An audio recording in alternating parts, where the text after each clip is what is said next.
کبھی کوئی جب صحابہ پاک کا ذکر کریں تو کہتے ہیں کہ وہ اہل پاک کا ذکر نہیں کرتے، جب اہل پاک کا ذکر ہو تو وہ صحابہ پاک ہے، یعنی اہل سنت والجماعت میں.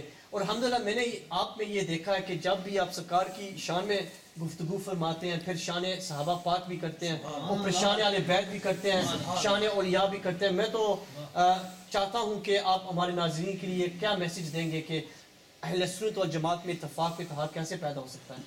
یقیناً اہل سنت ہی وہ جماعت ہے، اہل سنت ہی وہ جماعت ہے، وہ خوش نصیب جماعت ہے کہ جو سرکار کی نسبت جس کو بھی سرکار سے نسبت ہو جائے اس کا احترام کرتے ہیں. اگر وہ گھر والے ہوں تو ان کا احترام کرتے ہیں، اگر وہ در والے ہوں تو اس کا اہل سنت ہی وہ ہیں الحمدللہ. جیسے میں نے پہلے کہا کہ اہل سنت کا ہے بیڑا پار اصحاب رسول، نجم ہے اور ناؤ ہے عطرت رسول اللہ، عطرت رسول اللہ کی.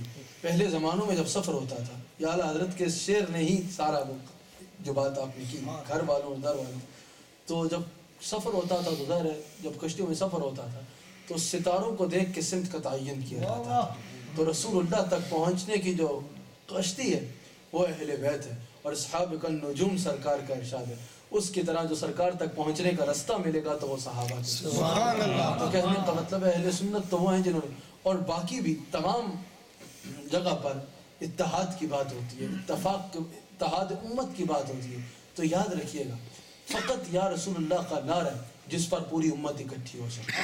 اگر آپ پہلے بھی دیکھیں تو یہی نعرہ ہے جس پر امت اکٹھی ہوگی، اور یہ مسلمانوں کی پہچان ہے، یہ مسلمانوں کے شعار میں سے ہے یا رسول اللہ، مسلمانوں کے شعار میں سے یا رسول اللہ. صرف اس وجہ سے اس نعرے پر، اس یا رسول اللہ کے نعرے پر اگر اکٹھے ہو سکتے ہیں تو اکٹھے ہو سکتے ہیں، کیونکہ یہی مسلمانوں کا وہ ہے.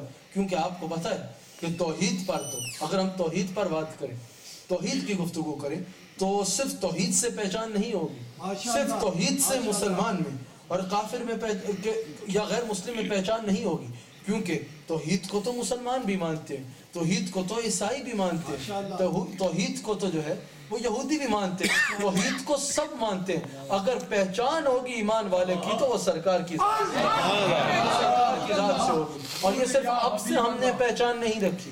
اگر آپ البدایہ والنہایہ اٹھائیں اور وہ دیکھیں جب حضرت صدیق اکبر کے دور میں قذاب کے خلاف جنگ تھی، جب حضرت خالد بن ولید جنگ کے کمانڈر ان چیف تھے، حضرت خالد بن ولید کی قیادت میں وہ لشکر نکلا جنہوں نے جنگ کرنی تھی قذاب کے خلاف.